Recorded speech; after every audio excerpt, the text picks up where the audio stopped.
How's it going, guys? This is the first episode of my new video installments, Power of Meditation. Now, I'm gonna try and keep this short, but I'm still gonna have to.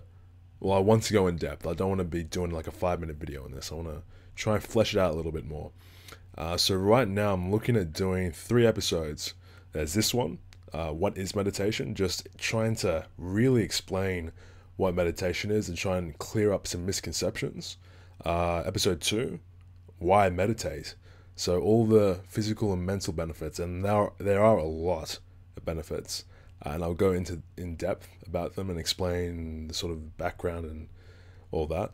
And episode 3, will be a little bit different. What I want to do is I want to actually walk you guys step by step, literally, how to meditate. Because I think a lot of people look at it and they think, wow, it's just some mystic thing that only a few people can do. But yeah, it's really easy. So now let's get started.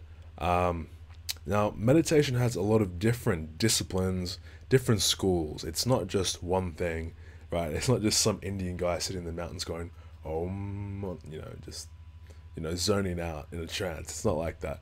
And just about every ethnic group or religion or culture, it has some sort of meditation or some sort of meditative practice. Whether it's like a warrior's ritual or shamanism, it's always there. So there are different flavors of meditation. The flavor or the discipline that I focus on is Vipassana, and that's called insight meditation. So they try to cultivate mindfulness through insight. So this type of meditation is called insight meditation because we're trying to find insight on ourselves by being mindful. Now, mindfulness is just being aware, being conscious of things, right? Sort of sensing things as they happen.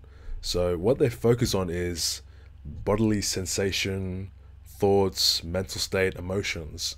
And once you are mindful of them and aware of them, then it becomes a lot easier to resist negative thoughts and then later conquer them and just eliminate all negative thoughts and mindsets. Now, for me to define what meditation is, I'm going to use a bit of apophatic reasoning. Now, that's essentially trying to define something by eliminating what it's not, right? So I'll start it off. Meditation is not making your mind go blank, right? Now, whoops.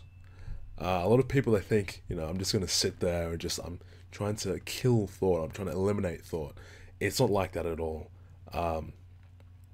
If you ever sit down and try to do that, you'll find that you'll be thinking about eliminating thought, so you'll never get there, right? So you're just in this struggle of trying to clear your head of thought, and it never happens.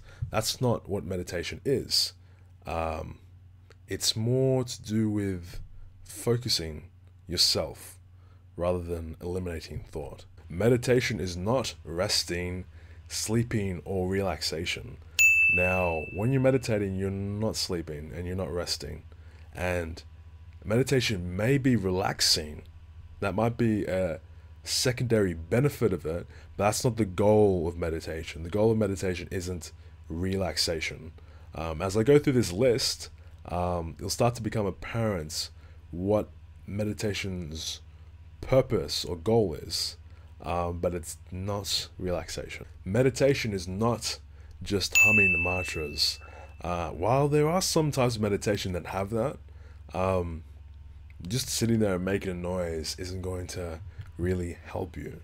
Mantras are usually used as a point of focus once you've already progressed a certain amount of time through meditation, but that's not all that it is. It's not just sitting there and humming. Meditation is not hypnotizing yourself. If anything, it's actually the exact opposite. It's trying to make you more acute, more focused, and more aware. It's not about putting yourself into a sort of trance and just sort of being completely out of it. It's the exact opposite. You're in it. You are aware and you know exactly what's happening within your mind and the surroundings. Like the previous points, meditation isn't about escaping reality. It's about confronting reality to the point where there is no negative reaction to it. Like the way that we'd be stuck in traffic, or somebody on the train is being really loud, right? Once we meditate long enough, we confront that which irritates us, or which once irritated us, and it no longer does because we've confronted it and sort of transcended negativity or negative response, really. And lastly, meditation is not really religious, and it's not a form of prayer. Now, while Vipassana might be associated with Buddhism, there's nothing within it that says that you can't do it if you're of another religion or another religious denomination. There's no reason why you can't meditate and be Christian or Jewish or Muslim, because it doesn't exclude. It's just an act. It's just a practice. There's no doctrine or dogma behind it. It's just a way of cultivating a certain mind state which is more conducive to a positive way of living. So, now that I've sort of eliminated what meditation isn't, how would I actually define what meditation is? Now, that is very difficult to do. Very difficult.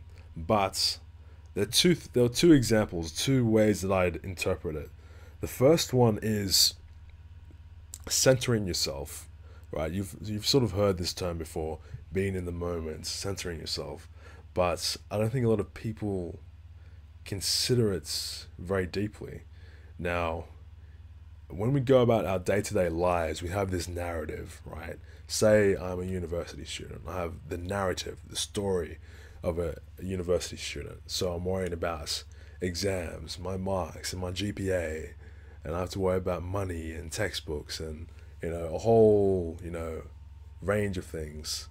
And these always pop up in your mind. Like with me, one of the things I think about is like if I've lost my keys, or if I've locked the door after I've left, or, just these petty things, but they always sort of draw our attention one way or the other. Now, that happens normally in our day-to-day lives, and most of us can deal with it. It's not optimal, it's not the best, but we can live with it. But once it gets really, really, really bad, you're talking about things like depression and anxiety. Now, if you break down depression is essentially just rumination on the past, right? There's things that happened in the past, and they are impacting you in the present, right? Like I failed an exam, or I got rejected by a girl, or by a social group, or just something. It could be, usually it's not just one thing. Usually it's a range of things that have added up over time. But that could be it. It could be just a whole range of things that happened in the past over here, right? Whereas anxiety is rumination on the future, right? You're thinking, oh geez, am I going to do this right? Am I going to mess up the words that come out of my mouth? Am I going to, it's what ifs, that's what anxiety is. It's what ifs, what if I mess up? What if I do it wrong? What if I, this or that? Until you're worrying about the most minute things in your life. So these two sort of extremes, two ends of the spectrum, are what cause us a lot of pain. So what meditation is trying to take your energies from like either the past or the future and centering it on the present moment, so you're not worrying so much. You're not worrying about all kinds of bullshit that you don't really, it's not helping you. It's not helping you be happier or helping you even study, right? Worrying about studying all the time, to the point where you're losing your hair. It doesn't actually improve your study. It actually does the opposite. So all that meditation is trying to center your energies, right? So you're sort of what's the word I'm looking for? Just a centered force, like, an army that's regathered and regrouped. That's all that it's trying to do. Another way to look at it is like removing a veil. Say you've got just like a veil over your sight, over your perception, and that's what it's like. Jiddu Krishnamurti describes it as being a blind man walking in a beautiful, vibrant world. And I think that's what a lot of us are stuck in. There's great stuff everywhere, vibrancy, passion everywhere. But say you're depressed, right? If you're in a depressed state, you are adamant that everything sucks. You are adamant that everything's ugly, everything sucks, everything's miserable, right? So what meditation does, it sort of pulls away the curtain, pulls away the veil that's sort of filtering out all the good stuff, right? It pulls it away. Sometimes, like at first, it's just pulling it away momentarily. Sorry, then later it's gone. The veil doesn't exist anymore. You can see everything as it is. You can see everything clearly, beautifully. So yeah, that's a wrap, guys. I've got a couple more things to do. In the description box, I'm going to put a couple of recommended readings. You don't necessarily have to read them. They're recommended readings. If you're really interested in meditation, I found them really, really, really helpful, because I was in the same boat. I looked at meditation. I'm like, I've got no what is this stuff? Is it just like Eastern mysticism, or is it something helpful? So I'll chuck some good books in the description box below. And I've been reading this book lately, Dhammapada. It's one of the core books of Buddhism. Let's see if I can put it in the camera there. Yeah, there we go. A Practical Guide to Right Living. It's not like the Bible of Buddhism, but it's one of the core books of Buddhism. And I'm not Buddhist myself. I'm not religious at all.